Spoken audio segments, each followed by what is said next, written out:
गांव के एक कोने में एक पुरानी झोपड़ी थी, जहां लक्ष्मी देवी नाम की बुजुर्ग महिला अकेली रहती थी। उनकी आंखों में उम्र की थकान थी और चेहरा झुर्रियों से भरा हुआ, लेकिन उनमें एक गहरा सुकून था। वे जन्म से गूंगी थीं, न कुछ कह पाती थीं, न ही अपनी भावनाएं व्यक्त कर पाती थीं। गांव के लोग उन्हें अजीब समझते थे और उनसे दूरी बनाए रखते थे। लक्ष्मी देवी का कोई नहीं था। उनके पति और बेटा कई साल पहले एक दुर्घटना में गुजर चुके थे। बस रह गई थी उनकी यादें और कुछ पुरानी चीजें। वे अपना गुजारा खेती के छोटे से टुकड़े और कुछ मवेशियों से करती थीं।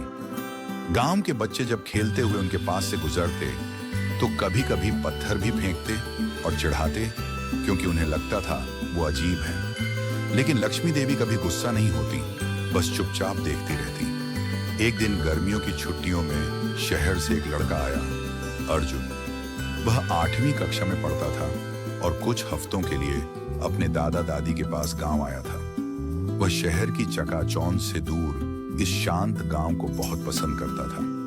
एक दोपहर अर्जुन तालाब की ओर जा रहा था जब उसने देखा कि लक्ष्मी देवी हाथ में बाल्टी लेकर धीरे धीरे चल रही हैं। गर्मी बहुत थी और बाल्टी का वजन उनके बूढ़े हाथों से संभल नहीं रहा था। अर्जुन ने दौड़कर उनकी मदद की, बाल्टी ली और उनके साथ उनके घर तक गया। लक्ष्मी देवी ने उसकी ओर देखा।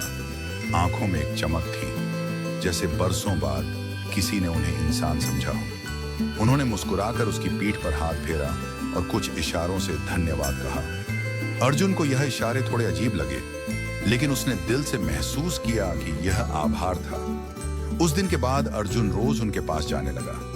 कभी झोपड़ी साफ करता, कभी कुएं से पानी भरता, कभी खेत में कुछ मदद कर देता। बदले में लक्ष्मी देवी उसे गुड़, दूध या कोई फल दे देती। उन्होंने अर्जुन को इशारों की भाषा सिखानी शुरू की। धीरे धीरे अर्जुन उन्हें समझने लगा और वे एक दूसरे से बातें करने लगे, बिना बोले। यह दोस्ती अब गांव में चर्चा का विषय बन गई। धीरे धीरे बाकी गांव वालों को भी यह एहसास होने लगा कि जिस महिला को वे अब तक उपेक्षा करते आए, वह भी इंसान है और बहुत स्नेही है। अब जब भी कोई उनके पास से गुजरता, नमस्ते दादी कहता। बच्चे अब पत्थर नहीं फेंकते, बल्कि दादी जी कोई काम है पूछते।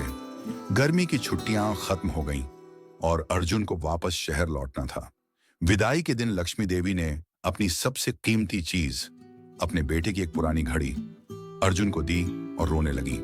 अर्जुन ने भी उनकी झोपड़ी की दीवार पर एक कागज चिपकाया जिस पर लिखा था, अगर इंसानियत हो तो भाषा की जरूरत नहीं पड़ती। सीख, कभी कभी एक छोटी सी मदद एक बड़ी क्रांति की शुरुआत बन सकती है। और सच्चा प्रेम शब्दों का मोहताज नहीं होता। इस तरह की दिल को छूने वाली कहानी सुनने के लिए हमारे चैनल को लाइक करो और सब्सक्राइब करो। धन्यवाद।